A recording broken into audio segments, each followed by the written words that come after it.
Asili ya neno mali, shida kwa binadamu.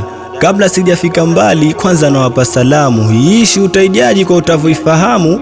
Kuhusu huu urithi weka akili timamu. Usinitupie makosa kama hujanifahamu, wala usiweke hisia za kiroho na kidamu. Ni mambo ya kila siku hayachagui awamu, mwenyewe utashuhudia mambo ya kikonfamu.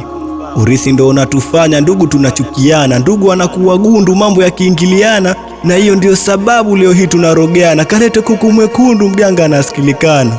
Na unakuta mganga na uaminisha umma, aliyeroga mjomba hapo mwingine hakuna. Kila ukifuta taswira ndo inakujia huruma, mjomba alishakufa miaka 2 nyuma.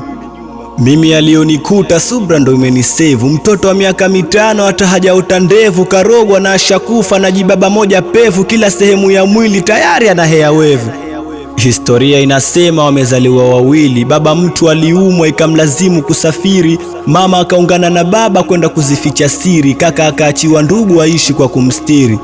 Baada ya wiki moja mama mtoto akampigia, akamwambia baba yako operation tushamfanyia, ila kwa bahati mbaya akaiaga dunia. Yule kijana kinafiki basi akaanza kulia, ndipo akachukua hatua, akafanya kila bidii, akamuua ndugu yake ila kwa plan B. Akampigia mama yake, mwanao kafa mida hii, mama pressure ikampanda naye akafa wiki hii. Yule kijana akarisi na haoni hasikii. Hivi sasa tunavyoongea hizo mali hamiliki, naye alitolewa kafara na ndugu na marafiki. Na hao ndugu zake sasa hivi wanaishi kwa dhiki, maana mali ziliwaka moto juzi ya kipindi hichi. Leo ndugu tumbo moja kimya wamenuniana, kisa mali ya urisi vile walivyogawana. Unawakuta kwa mganga jinsi wanavyopishana, huyu kaenda asubuhi yule kaenda mchana. Kile kichwa cha familia kiso nidhamu za woga, ile siku ya urisi maskini walimroga. Kila mmoja lida yeye, tuongeeni kwa hoja, watu hawaelewani, kila mtu anaporoja. Watu wanakata ukoo kwa sababu ndogo ndogo, nyumba ndani kama soko, kila ukiingia zogo. Kuna kijana mkulima yeye kwa ondo mdogo, kaambiwa kwenye urisi yeye atarisi mihogo. Nazi kwenye minazi huwa hazipatikani, la ukienda njia panda kama ziko mtumbani.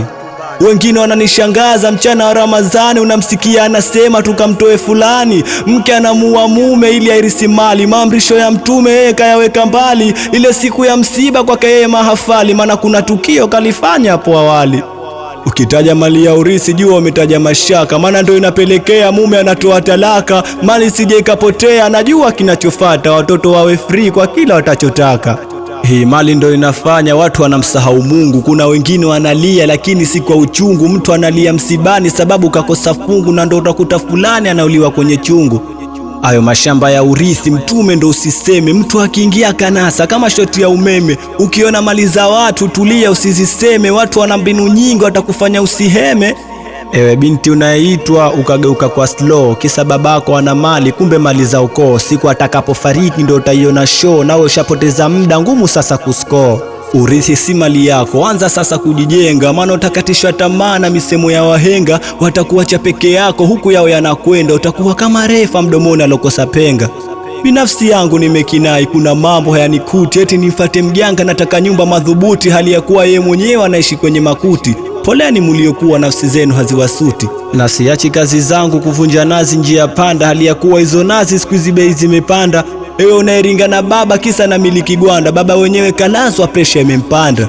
Au machizi mnawaona wengine si tangu mwanzo, hii mali ya urisi ndio sababu na chanzo.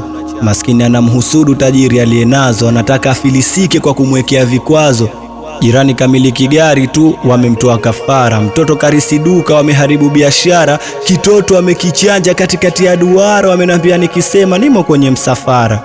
Ukinipenda nipende mimi, usipende mali zangu, maana hizo mali nikifa zote nawaachia wanangu, na hazitonifaa kitu katika safari yangu, nikifa muniombee dua katika kaburi langu. Mungu atuondoshe fitna wazee wakikata ringi, mali situgombanishe tuombe dua kwa wingi. Mungu tupe mwisho mwema, hilo ndo jambo la msingi. Fa inna kulla bin'amatin mahsudin